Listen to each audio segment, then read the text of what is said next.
What's going on, you guys? Coach here. I just want to make this very quick. Congratulations to the New England Patriots. No editing, no any fixtures of that. This was one hell of a game. I know what I said about being bitter, and yeah, it sucks in a ways for someone like me who's seen nothing but success with this team in the 21st century. But you got to hand it to the great Tom Brady, the local Junipero Sierra native, evil San Mateo. No, Patriots deserve to win it, no questions about it. There was that one call, I could say, that one tripping call, but really, when we look at the big picture, that ending speaks for itself.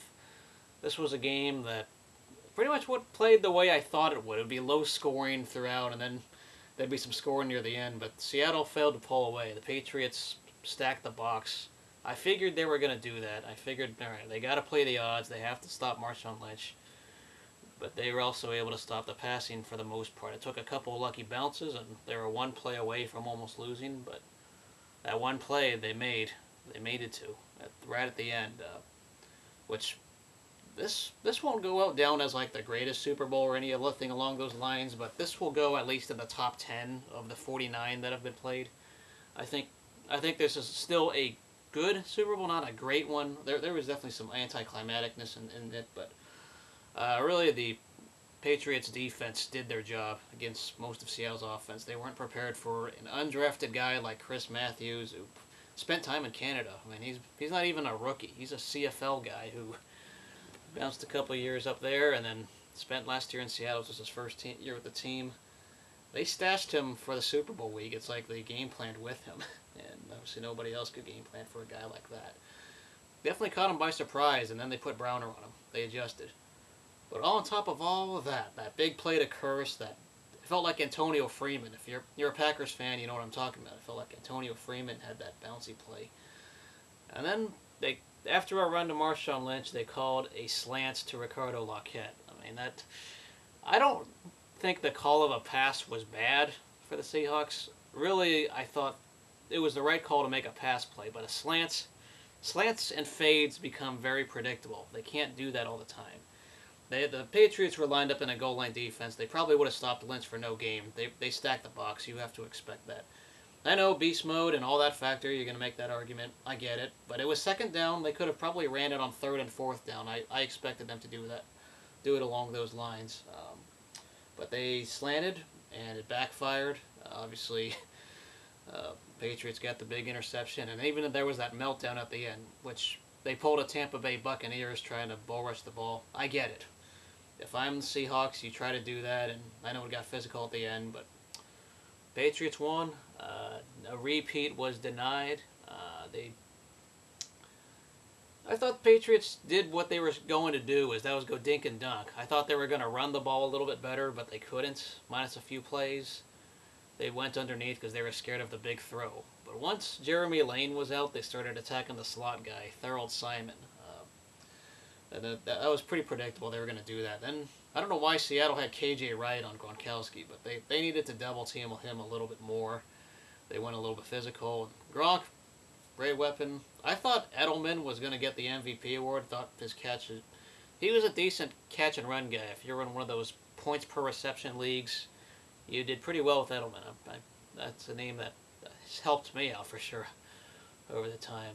That's another Bay Area native, Redwood City. So, yeah, the whole local connection there. Patriots earned it, obviously. Fortunately, it sucks for me, but it is what it is. It's football. Luckily, I'm not a Seahawks fan or something. That one would have definitely stung. I know up in Seattle it hurts. Even though you won one the year before, you always want to become so close yet so far. The window for Seattle is not going to close. They're still going to be a young, strong team for the next few years. A lot of guys are hitting their prime. They're 26, 27. They're going to be good for a few more years before they'd have to some more rebuild or find hungry guys. As long as Pete Carroll's there, they're going to be contending. That's just how it is. They're drafting so well. They've gotten guys. This could be Marshawn Lynch's last game. He might retire. He might be bored.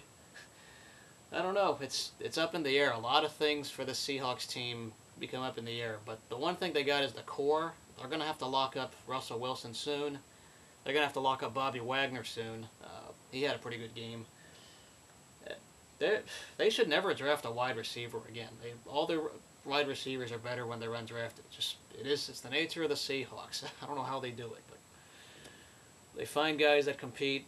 They just came up one play short. They got, which I don't blame the call to pass, but the call of a slant from Bevel is what I do blame. I think it's not all on that play. I know a lot of people are going to talk about that, and I understand that.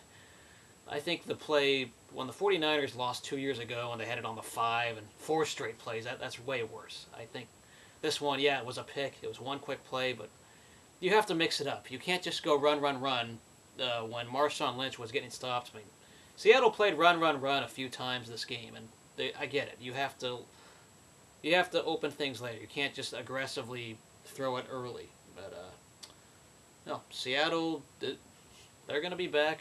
I think the Patriots are still going to be back as long as they got that guy in a hoodie. Really, the AFC, I don't know what to think of the AFC. It feels like the Patriots could take over the AFC still for another 2 to 3 years. Because I don't see a threat. Maybe the Chargers, maybe someone from the AFC North. The Bengals are talented, but they're going to come up. Mainly, I think the Patriots and Ravens are going to be the main 2 teams in the AFC, unless the Broncos learn to win in the playoffs. But that's another story. But the NFC is very wide open. Teams like Green Bay, Seattle. I think Arizona, if they have a quarterback, things could get interesting. If the Rams can get a quarterback, somehow they have a defense. The St. Louis Rams have a defense. If they can get a quarterback, they could be an interesting team. And then even in the NFC South, it will be that division had a bad year, but you cannot write off the Saints, can't write off some other teams, and NFC East is unpredictable too. But Seattle, it's harder to win the NFC conference compared to the AFC. I don't think they're going to come back strong again. They weren't hungover though. Just the moment was too big for them on that play. It's going to be the lasting image on the season, and it's going to be the bitter one for them. But they can hold their heads high and know they still got a long future, because they have not lost a game by double digits or 2 possessions since Russell Wilson's been quarterback in 2012. That's how much they've kept fighting defensively, and they blew it a little bit this time. They weren't able to move the ball in the 4th quarter until the very end, but yeah, Seattle will still be they're still going to be fighting. New England is still going to be fighting. I think, as I said, as long as that guy in a hoodie is there, they'll be all right. A few other thoughts. Did anyone get annoyed by the commercials? I thought they repeated like the same commercial 5 or 6 times. I don't want to advertise some of them, but if anybody watched, you know what I'm talking about. I mean, some of them they altered. I get that. You're going to alter a couple ads and make it different, but I felt like I saw the same one maybe 5 or 6 times in the game, and it was annoying. It's like they ran out of ads. How do you do that? How do you do that? I was frustrated over that. It is what it is, though. The Patriots are the Super Bowl champions. It's their 4th one. Same number as the Packers and New York Giants with 4. But it is what it is. Congratulations to the Patriots once again. It may suck for me and suck for Raider Nation, but you just got to move on. You got to tip your cap to them, and they got the bragging rights. That's how it is. We'll see you guys later.